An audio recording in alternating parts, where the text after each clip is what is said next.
धाकड़ खबर, बेखौफजुमा बेबाक अंदाज। धाकड़ खबर के न्यूज रूम से मैं आपके साथ हूं। अकरम रईस खान कहते हैं प्रत्यक्ष को प्रमाण की आवश्यकता नहीं होती, लेकिन प्रमाण सामने होने के बाद भी प्रत्यक्ष को नकारा जा रहा है। जी हां, भोपू मीडिया और उसके दलाल चाटुकार दंगाई पत्रकार बताने को तैयार नहीं है कि उत्तर प्रदेश की कानून व्यवस्था चौपट हो चुकी है और यहां पे जंगल राज चल रहा है, जबकि रोजाना आपराधिक वारदातें एक से बढ़कर एक सामने आ रही हैं। अब यहां पे एक शख्स का मर्डर नहीं किया जाता, दो का मर्डर एक साथ नहीं किया जाता। अब यहां घर में घुसकर चार चार लोगों की हत्याएं की जाती है और हत्या करने से पहले उस परिवार की बेटी के साथ गैंगरेप किया जाता है। अपराध को चरम सीमा तक ले जाने की कोशिश की जा रही है, लेकिन फिर भी मीडिया पूरी तरह खामोश बना हुआ है। क्यों बना हुआ है वो आप लोग सोचिएगा, लेकिन मुझे लगता है इसी जंगल राज के साथ साथ प्रशासनिक स्तर पर भी भ्रष्टाचार का एक बहुत बड़ा जंगल राज चल रहा है। ताजा मामला टीटी का पेपर लीक हो जाने के बाद सामने आया है, लेकिन मीडिया क्या कर रहा है? आदित्यनाथ योगी की सरकार को या यूं कहें बीजेपी की सरकार को बचाने की कोशिशों में लगा हुआ है और इसके अलावा कोई बात ही नहीं कर रहा है। जबकि असल सवाल जो पैदा हो रहे हैं उन पर कौन बात करेगा, तो उन पर बात करने की कोशिश करने जा रहा हूं। पूरी खबर 3 हिस्से में आपके सामने रखूंगा और यह भी आपके सामने रखने की कोशिश करूंगा कि कैसे आदित्यनाथ योगी को डिफेंड करने की कोशिश की जा रही है, वरना यह अपने आप में बहुत बड़ा मुद्दा है। अब तक तो शिक्षा मंत्री का इस्तीफा हो जाना चाहिए था और शिक्षा निदेशक को तो सस्पेंड कर देना चाहिए था। कैसे कैसे चीजें उभर रही हैं, खबर के पहले हिस्से में देख लीजिए। खबर के पहले हिस्से में बात कर लेते हैं आज के ताज़ा हालात को लेकर, और आज के ताज़ा हालात पे बात करें उससे पहले मुझे लगता है कल के हालात आपके सामने रखना ज़्यादा बेहतर होगा। 28 नवंबर का दिन था। उत्तर प्रदेश के अंदर शिक्षा भर्ती के लिए होने वाला जो एग्ज़ाम है, टीचर एलिजिबिलिटी टेस्ट टीईटी, उसका एग्ज़ाम होना था, उसकी परीक्षा होनी थी। तमाम केंद्रों पर तैयारियां पूरी की जा चुकी थी। 2 पाली के अंदर पूरा एग्ज़ाम कंडक्ट कराया जाना था। पहले पाली में करीब 12 लाख अभ्यर्थी हिस्सा लेने वाले थे और दूसरी पाली में करीब 8 लाख अभ्यर्थी हिस्सा लेने वाले थे, लेकिन एन एग्ज़ाम से पहले पेपर लीक हो गया, व्हाट्सएप पर घूमने लगा, जिसके चलते एग्जाम को रद्द कर दिया गया। 20 लाख अभ्यर्थियों को एकदम बड़ी मुसीबत का सामना करना पड़ा। ये कल के हालात थे और कल के हालात के बाद एसटीएफ एक्टिव हो गई, उसने 29-30 लोगों को हिरासत में ले लिया और आज की खबर यह है कि जो सिलसिला पूर्वांचल से शुरू हुआ था वो पश्चिमांचल तक पहुंच गया है। नोएडा, गाजियाबाद, बुलंदशहर और इसके अलावा मेरठ और मथुरा से भी कई लोगों को आज हिरासत में लिया गया है।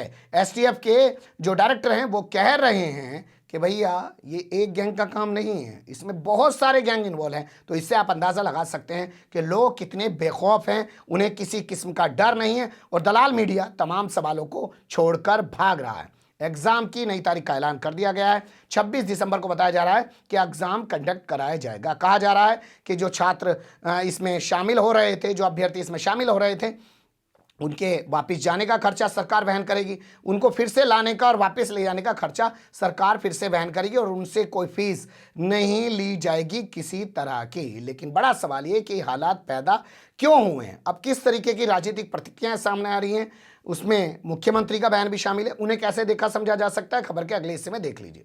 सबसे पहले बात कर लेते हैं प्रियंका गांधी को लेकर। प्रियंका गांधी इस मामले में एक्टिव हुई हैं और उन्होंने सीधे तौर पर कहा है कि बड़े भ्रष्टाचारियों को बचाने की कोशिश की जा रही है, क्योंकि कोई पहली बार नहीं हुआ है, पहले भी कई बार पेपर लीक हो चुके हैं। अगर पहले वाले मामलों में कोई कार्रवाई की जाती तो आज ये हालात उत्तर प्रदेश के अंदर नहीं होते। उत्तर प्रदेश सरकार, सीधे तौर पर उन्होंने कहा कि बीजेपी सरकार की पहचान यही बनकर रह गई है कि पेपर आउट होगा और बाद में पुलिस कोई कार्रवाई नहीं करेगी और भ्रष्टाचार के चलते पूरे मामले को लिप पोत कर खत्म कर दिया जाएगा।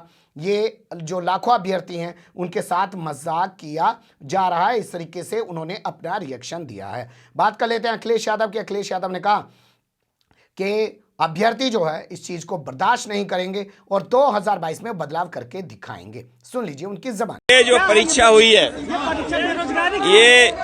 ये भारतीय जनता पार्टी की सरकार में लगातार इसी तरह पेपर लीक हो रहे हैं, इसी तरीके से परीक्षाएं नहीं हो पा रही हैं। आने वाले समय में यही बेरोजगार नौजवान भारतीय जनता पार्टी के खिलाफ मतदान करेंगे और भारतीय जनता पार्टी का सफाया होगा। सुन लिया आपने अखिलेश यादव को, वो सीधे तौर पर बड़ा हमला बोल रहे हैं और इसे एक बड़े भ्रष्टाचार की बात बता रहे हैं। असदुद्दीन ओवैसी भी इस मामले में पीछे नहीं रहे।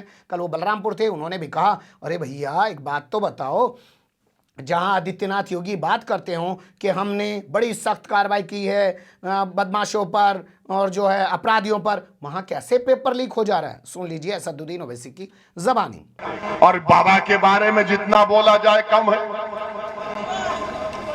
आज टीचर्स एलिजिबिलिटी टेस्ट था, टीईटी टेस्ट था। 18 लाख बच्चे और बच्चियां उस इम्तिहान की तैयारी कर रहे थे।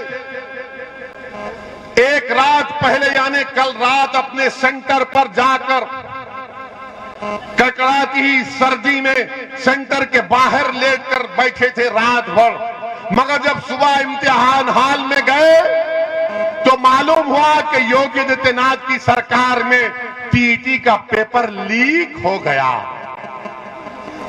इम्तिहान का पेपर बाबा लीक हो गया और वो बच्चे जो महीनों से तैयारी कर रहे थे गरीब परिवार के, उनसे कहा गया कि अब दोबारा आइंदा महीने इम्तिहान होगा। सुन लिया आपने किस तरीके की राजनीतिक प्रतिक्रियाएं सामने आ रही हैं, लेकिन बावजूद इसके इन राजनीतिक प्रतिक्रियाओं को आपके सामने रखते हुए सवाल उठाने के बजाय मीडिया आदित्यनाथ योगी का बयान दिखा रहा है, जिसमें वो कह रहे हैं कि हम बुलडोजर चलवा देंगे, हम उन पर सख्त कानूनी कार्रवाई करेंगे और उनसे वसूली करवाएंगे।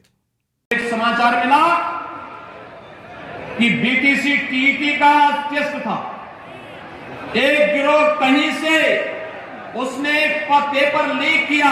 हमने कहा पूरे पेपर को अभी निरस्त करो, पूरे गिरोह को गिरफ्तार कर लो,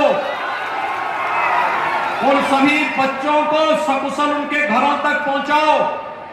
1 महीने के अंदर पारदर्शी तरीके से फिर से परीक्षा आयोजित करो। किसी भी बच्चे से कोई शुल्क अतिरिक्त नहीं लेंगे, उनके आने जाने की फ्री में व्यवस्था देंगे, या उन बच्चों का जो आई कार्ड होगा उत्तर प्रदेश परिवहन निगम की बसेज में फ्री में आने जाने की सुविधा उसके माध्यम से उन बच्चों को प्राप्त होगी। ये सुविधा तो, लेकिन जिन लोगों ने ये शरारत की है वे भी सुन लें, उनके खिलाफ गैंगस्टर के तहत मुकदमा दर्ज हो रहा है। उनकी संपत्ति को जब्त कराने और राष्ट्रीय सुरक्षा कानून के अंतर्गत उनको सबको निरुद्ध करने जा रहे हैं। 23 लोग अब तक गिरफ्तार हो चुके हैं और शेष लोगों की गिरफ्तारी चल रही है, और कोई कितना भी बड़ा क्यों नहीं होगा उसके घर में बुलडोजर चलना तय है। क्या इस तरीके के जज्बाती बयान देने भर से काम निपट जाएगा? क्योंकि आदित्यनाथ योगी जी, हम आपको कुछ आईना दिखा रहे हैं, वो थोड़ा सा देख लीजिए। हमारे पास कुछ लिस्ट आई है जिसके आधार पे हम ये कह सकते हैं कि पहले भी उत्तर प्रदेश में लगातार परीक्षाएं होने से पहले पेपर लीक हो चुके हैं। 25 जुलाई 2017, अंदाजा कीजिए 19 मार्च 2017 को इन्होंने मुख्यमंत्री पद की शपथ ली और 4 महीने बाद ही जुलाई के महीने में एग्जाम होना था। उससे ठीक पहले दरोगा भर्ती का एग्जाम था, पेपर लीक हो गया, पूरे एग्जाम को रद्द करा दिया गया। उसके बाद मार्च 2018 आया, पावर कारपोरेशन के जरिए एई और जेई का एग्जाम कराया जाना था, पेपर लीक हो गया, उस जो है परीक्षा को रद्द करा दिया गया। ये होगा 2। अब तीसरा नंबर नोट कर लीजिए, जून 2018 की बात है, दरोगा भर्ती के दौरान दूसरी पाली का पर्चा पहली पारी में बांट दिया गया और पहली पाली का पर्चा बाद में बांटा जाना था। ये मामला जब खुला तो उसके बाद एक हंगामा मच गया और फिर इस एग्जाम को रद्द करा दिया गया। ये इनके हालात हैं। इसके अलावा सितंबर 2018 का एक अपडेट मैं आपके सामने रख रहा हूँ। नलकूर ऑपरेटर के लिए भर्ती होनी थी, लेकिन उससे पहले पेपर लीक हो गया। ये तमाम मामले एसटीएफ ने हैंडल किए हैं और वर्तमान मामला भी एसटीएफ हैंडल कर रही है। लेकिन ना तो एसटीएफ आज तक उन तमाम मामलों में कोई ठोस कार्रवाई कर पाई है और ना आज कोई कर पा रही है, क्योंकि अगर उसने वाकई में कोई कार्रवाई की होती तो आज ये हालात नहीं पैदा होते और आदित्यनाथ योगी को सिर्फ बोल वचन देने की जरूरत नहीं पड़ती। कुछ अलग चीजें और भी हैं, वो भी देख लीजिए। कुछ अलग प्रतिक्रियाएं हैं खबर के इस पहलू में, वही आपके सामने रखने जा रहा हूं। जैसे आप इनको देख सकते हैं, ये एक रिटायर्ड आईएएस हैं और मोदी योगी सरकार के कट्टर आलोचक माने जाते हैं। सूर्य प्रताप सिंह इनका नाम है। इन्होंने कहा कि कोई परीक्षा तो ठीक से करवा लो। इन्होंने इस तरीके से टॉन्ट किया है।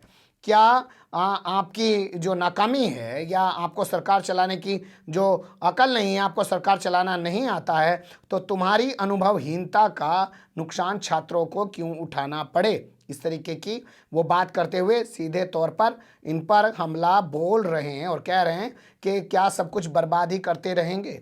कुछ सुधार भी करेंगे। इसके अलावा एक अपडेट ये आ रहा है कि इलाहाबाद हाईकोर्ट के एक एडवोकेट हैं, नाम उनका हमारे पास आया गौरव द्विवेदी। उन्होंने चीफ जस्टिस, जो इलाहाबाद हाईकोर्ट के चीफ जस्टिस हैं, उनको एक पत्र लिखा है और पूरे मामले की जांच सीबीआई से कराने की मांग की है। साथ ही कहा है कि या तो न्यायिक आयोग बनाइए या कोई अलग से निष्पक्ष कोई जांच एजेंसी हो, उसके जरिए इस पूरे मामले की जांच की जाए, क्योंकि उत्तर प्रदेश में इससे पहले भी लगातार पेपर लीक होते रहे और ये सिलसिला रुकने का नाम नहीं ले रहा है। ये तमाम प्रतिक्रियाएं आपके सामने रखने का मकसद यही है कि जो असल सवाल है वो ये कि आज पूछा जाना चाहिए आदित्यनाथ योगी से कि पहले पेपर लीक हुए उनसे क्यों सबक नहीं लिया गया, आज जो पेपर लीक हुआ उसके बाद एक्शन क्यों नहीं लिया गया। तमाम लोग अपनी सीटों पर बने हुए हैं और अब 26 दिसंबर की तारीख लगा दी गई है। हो सकता है उस वक्त तक उत्तर प्रदेश के अंदर मॉडल कोड ऑफ कंडक्ट लागू हो जाए, यानी कि आदर्श आचार संहिता चुनाव आयोग लागू कर दे। फिर ये कह देंगे कि हम तो कराना चाहते थे, इतने सारे शिक्षकों को नौकरी देना चाहते थे, लेकिन आदर्श आचार संहिता लागू हो गई है और हम अब कुछ नहीं कर सकते। 1 महीने का टाइम आखिर क्यों रखा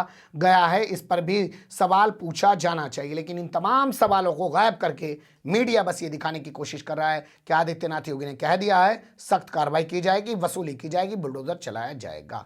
क्या इस बयान से ही सरकार चलेगी या इसी बयान के आधार पर सरकार चलाना साबित करना चाहता है मीडिया कि बस ऐसे ही सरकार चल रही है मंच से जो कह दिया?